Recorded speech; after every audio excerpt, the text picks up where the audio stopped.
ca mbokkum internet yi Yegle TV senmedia.com ñu ngi leen di nuyuwaat bu baax a baax di amaat mbégte vraiment ak contentement bu bëri fas yéene jàkkaar ak yow si bés bi nga xamante ni moom mooy bésu 8 mars si bés yi nga xamante ni mooy bésu jigéen wandal këpp ñu ngi koy sargal fi nga xamante ne mooy si monde entier bi waaye tey dañoo taxaw ki nga xamante ne mooy c'est le directeur général du TER tubaar fakal defe naa ne ràññee ngeen ko fan yee passé si ginnaaw moom la ñu àndaloon si biir TER bi daal di def ay doxu seetlu si biir TER bi maanaam ni muy doxee tey nag mu ngi fi nga xamante ni moom mooy teeru bi ànd ak jigéen ñoom ñëpp ñi nga xamante ne ñoom la àndal si li nga xamante ne moom mooy liggéey TER bu am solo bi nga xamante ne son excellence le président Macky Sall daf ko fee indi ma daal di koy jox mu daal di nuyu ak mbokkum internet Yegle TV DG maa ngi lay nuyu. waaw maa leen di fay bu baax waa ñeen waa Yegle TV di nuyu bu baax sama président du conseil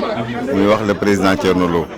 di leen wax ni liggéey bi ngeen di def rafet na di leen remercier bu baax a baax parce que vraiment yéen a ngi wane li xam ni président moom la réussir ci Sénégal et vraiment li muy def nga xam ni population bi yëpp kontaan na ci dégg ngeen ñi ñu fekk fii ñu ni TER bi te ñu ni TER bi ñoom lañ ko defal waaw mu ñu remercier bu baax président remercier waa SENTER remercier waa SETER remercier waa APEX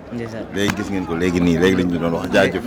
ayca mi ngi noonu gannaaw ba mu nuyoo ba noppi daal di jaajëfal ñëpp yi nga xamante ni war ñoom lay jaajëfal waaye tey jii nii DG da nga ñëw si li nga xamante ni moom mooy 8 mars nga ànd ak say jigéen ñëpp ñu daal di def seen i couleur bleu waaye def seen i blanc tubaarkàlla mu jekk lool ngeen indi leen fii nga xamante ni moom mooy teeru bi fas yéene leen sargal.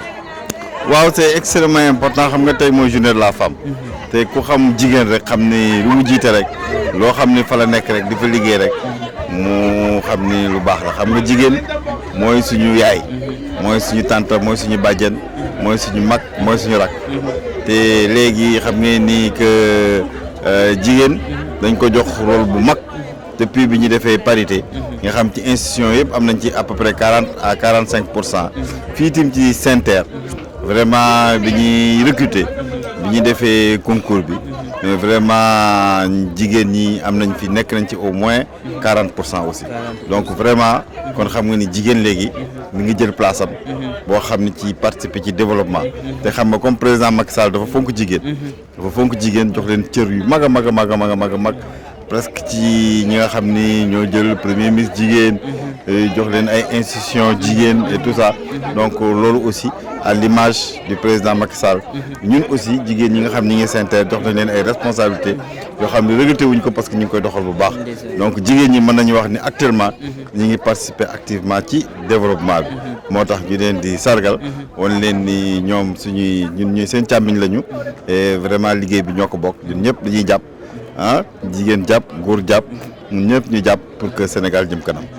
pour que Sénégal jëm kanam waaye tey jii da di bés bi nga xamante ne dafa spécial si monde entier bi yëpp waaye rawatina moom ma dellu fàttali leen moom mooy gérer li nga xamante ni moom mooy wàllum TER bi dem ak dikk bi waaye tey jii monsieur le directeur nga wax ñu rek à peu près ñaata jigéen nga jël ñu daal di liggéey si li nga xamante ni moom mooy seen TER bi. jël nañu à peu près vraiment 27 jigéen. 27 jigéen ñi ngi ci TER bi muy lim bu solo boo xoolee ci ak personnel bi ñu am parce que genn wàllu personnel bi la muy ñu am solo ñoo xam ni nag vraiment dañu xarañ bi ñu defee concours bi ñoom a góor yi vraiment ñoom ñu jël poste yu bare yoo xam ni que vraiment mu à l'image du TER xam nga téye TER bi ñu koy dawal boo xoolee ñi nga xam ne ñoom la ñuy nekk ñuy dawal TER bi di ko dawal les conducteurs ñi nga xam ñooy dawal TER bi jigéen ñi ñoo ci gën a ëpp ñu gën a ëpp vraiment boo demee aussi ci TER bi boo gisee personnel bi jigéen ñoo ëpp donc vraiment jigéen actuellement vraiment ñi ngi participer bu baax a baax ci développement Sénégal ci accueil bi aussi gis ngeen ay jigéen ñoo fa nekk vraiment jigéen ñi moom vraiment ñi ngi leen di sargal gàcce ngalaam. ton dernier mot. mooy nuyu ñëpp di gërëm ñëpp di sant ñëpp di wax Tivaouane te di wax Sénégal ca kanam di wax Dakar ca kanam di wax président Macky Sall ca kanam parce que quand même ku gis président Macky Sall li mu réussir gu lay réussir ku def Ila Touba nga jóge fa nga tàllal autoroute à péage bi jëmale ko fan ñu ni jëmale ko jóge ko Mbour jëmale ko vraiment Kaolack ñu ni foo jëmati nga jëlee autoroute à péage bi nga jëlee ko Thiès jëmale ko Saint-Louis jëlee ko Dakar jaarale ko ci côte bi jëmale ko Ndar donc vraiment ñu ni nii nga def pont de Foundiougne nga xam ni foofu temps bi ñuy perdre dootuñu ko perdre ñu wax lii nga daal di jëlee fi nga xam ne da nga fa daan tardé mooy pont Gambie bi nga daal di koy def waaw nga xam ni vraiment continuité territoriale bi c'est extrêmement important ñu wax lii nga ni man nag transport de masse dama koy régler au niveau du Sénégal nga combiner TER ak BRT yooyu yëpp mu nekk transport de masse boo xam nit ñi dañu mën a gaare seen oto di dugg ci TER bi ñu wax lii nga ni TER bi dama koy yóbbu ci banlieue bi ñu waxaat nga ni foo koy yóbbu nga ni dama koy yóbbu Diamniadio léegi di ci dernier bi nga ni dama koy yóbbu aéroport moo jógee yóbbu ko Mbour yóbbu ko Thiès kooku nag c'est de grands projets yi nga xam ne dina yombal dem ak dikk bi donc dina améliorer les conditions de vie des populations loolu yëpp boo ko defee nag dañ lay wax jaajëf parce que yow moom ambition bi nga am ak vision bi nga am vraiment dina jëmale Sénégal ci kanam d'ici 2035 ñu am émergence bi nga xam ni moom la ñu namm ci Sénégal donc vraiment loolu yëpp ñu gis nañ ko ñu gën ci communiquer pour xam ni que vraiment waa ji mooy waaja mooy président Macky Sall nga xam ni vraiment jig na Sénégal bi mu ñëwee la pétrole bi génn bi mu ñëwee la ñu am coupe bi mu ñëwee le résultat yëpp yi nga xam ñoo la gis am kooku nag ku ko am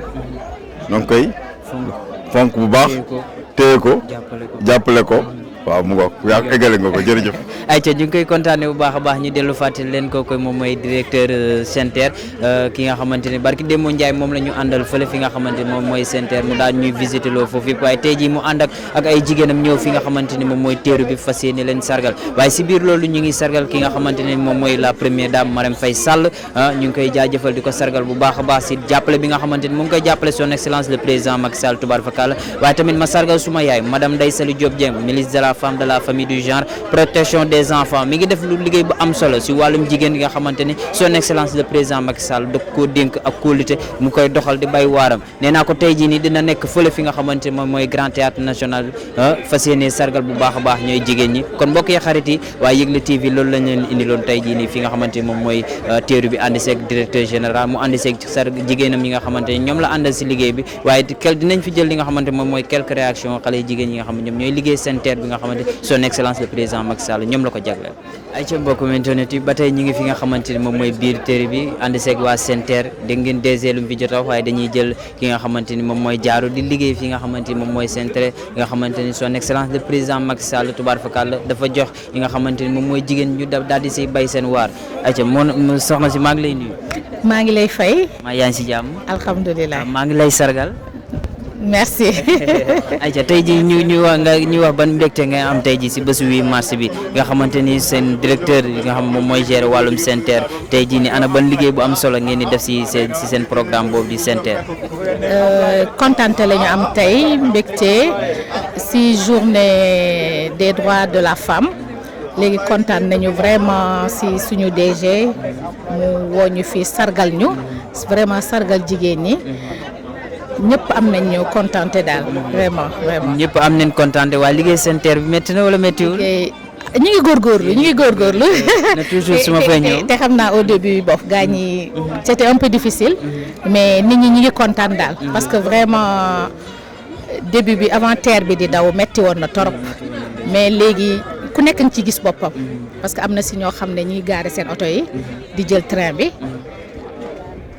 kii na leen daal jëriñ gis nañ ci njëriñ vraiment gaaw na am na sécurité am na confort waaw te prix itam cherul aussi waaw. tey jii nii ana loolu ngay wax son excellence le président Macky Sall moom bi nga xamante ne yéen da leen wóolu yéen ñi nga xamante yéen yéen suñu yaay yéen ñi nga xamante yéen suñu bàjjen jox leen poste bi tey jii nii. ñi ngi koy gërëm te wax ko daal ni ñi ngi def li ñu mën te dinañ gën a yokk ba mu gën a kontaan. waaw ñu gën a kontaan. ñu ngi koy jaajëfal bu baax. merci. ayca jërëjëf waay jërëjëf. Abdoulaye Ahmed Sey, je suis secrétaire général de la SENTER et je me réjouis d'être ici aujourd'hui pour célébrer cette journée qui est la journée des femmes. Et pour cela, je voudrais assez souligner, mettre en exergue la politique menée et déroulée par monsieur le directeur général qui a mis les femmes au centre de son processus de recrutement. Et 40% du personnel de la SENTER est constitué de femmes. Et c'est heureux de le constater et que ces femmes ont été recrutées non pas parce qu'elles étaient des femmes,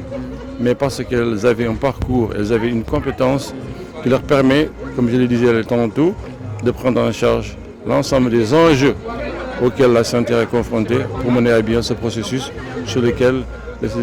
tout le Sénégal attend et la SENTER et la SETER. Vous pouvez revenir en wolof. xanaa rek am mbégte bu lay ni rek participer ci journée bi mais nga xam ne mooy journée jigéen ñi SENTER nag ci loolu mën nañ ci wax nañ def na ci li mu war a def.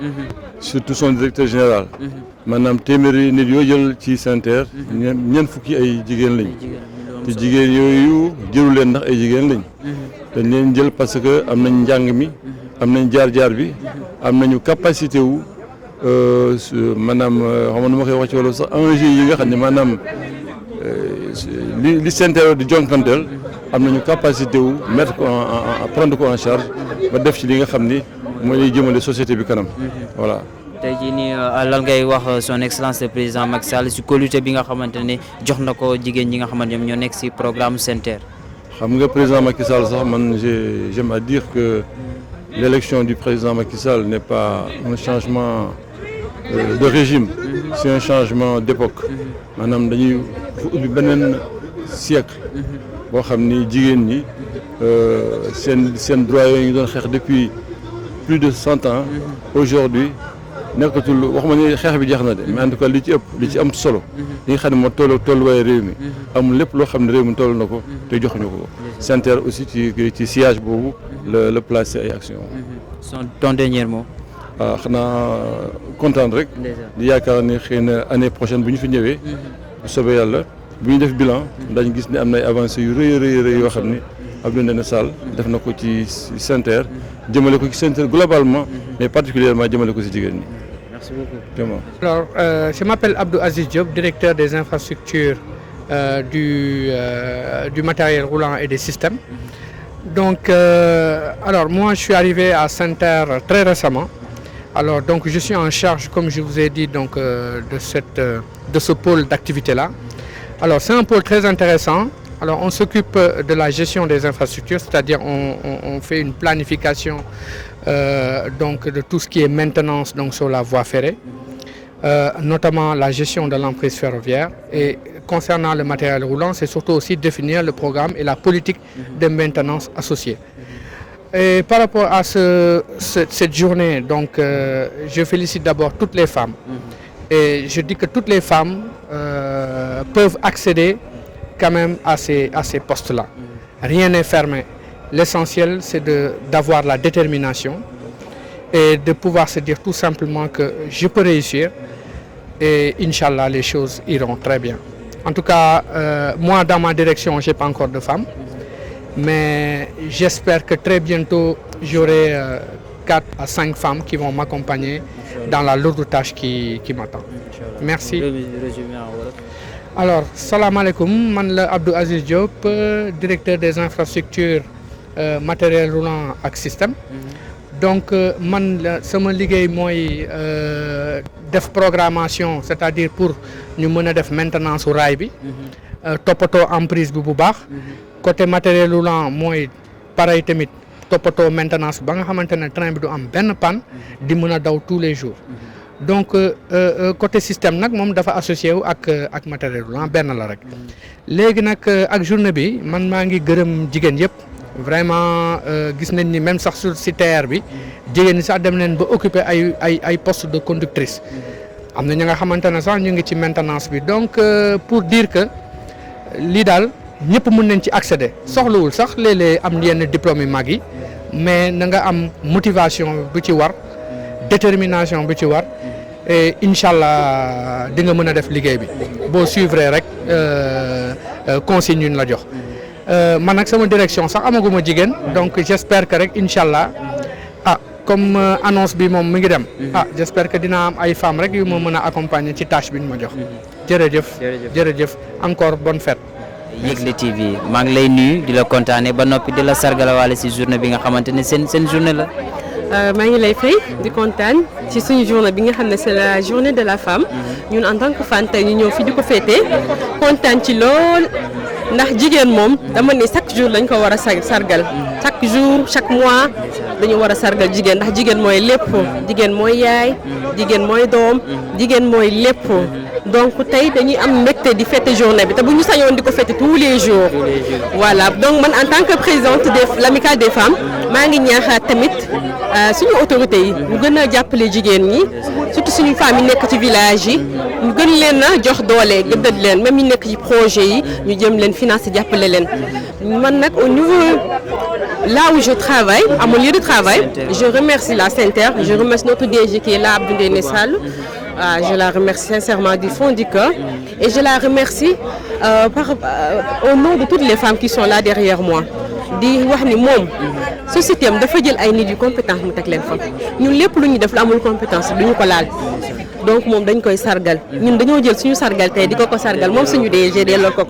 di kontaan bu wér vraiment journée bi daal dafa ñu lu dul kontaan la ñu def. ji en tant que femme ana lan ngeen di daj si liggéey bi ndax métti na ndax lu toll ni Sen'Terre ñu dénk ko li nga xamante ni moom mooy xëj xale yi jigéen ñi te yéen ñi nga xamante da ngeen xaw a nooy. yombul moo tax ñu bëgg suñu góor yi duñu jàppale bu ñu amee dara lu ndaw suñu góor yi nekk suñu gannaaw duñu jàppale te tamit bàyyi ñu benn yoon suñu DG daf ñuy dooleel bàyyi ñu benn yoon liggéey bi dafa xaw a technique metti na mais ñi ngi ciy rey suñu bopp waaw yombul du la yomb nag.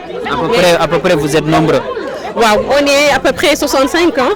waaw donc bëri na bëriwul mais ñi ngi góorgóorlu ci li ñu ñu jox li ñu confié ñi ngi ci bay suñu waar waaw xam nga jigéen moom loolu rek lañ ko xamee doole fit ak jom te ñun waa Sen'Terre loolu la ñuy véhiculer fépp fu ñu mën a dem. ana sa dernier mot lan ngay wax son excellence le président Macky Sall moom mi nga xamante ni moo jël yëf yi dénk leen ko ak jigéenam ki nga xam mooy Marème Faye Sall. président Macky Sall à travers mon DG Abdou Ndéné Sall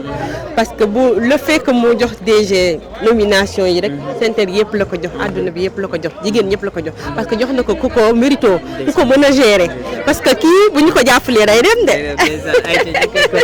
maa ngi kontaan merci beaucoup merci je remercie toutes les femmes qui sont derrière moi merci et une belle journée de la femme. merci beaucoup ok merci beaucoup ñu ngi koy kontaanee bu baax mbokk yi xarit Yegle TV senmedia.com lii leen indiloon si journée de la femme de la ñi nga xamante ne tubaar fakal la àdduna wër na këpp dañ leen war a sargal waaye tey jii ki nga xamante ni moom moo yor programme Sen'Terre bi nga xamante son excellence le président Macky Sall da ko wóolu son excellence le président Macky Sall da koo dénk jox ko xale jigéen mu ne dama bëgg jigéen ñu boole leen ci programme Sen'Terre ngir réew mi avancé ndax bu réew avancé te jigéen tegu si loxo tubaar fakal réew moom nañ ko seetaat kon jërëjëf la son excellence le président Macky Sall waaye di jaajëfal ñëpp ñi nga xamante ne ñoom la ñu ñëw si nga xamante mooy programme Sen'Terre fii si teeru bi mbokku Yegle TV senmedia.com ñu ngi leen di kontaanee bu baax a baax jërë ngeen jëf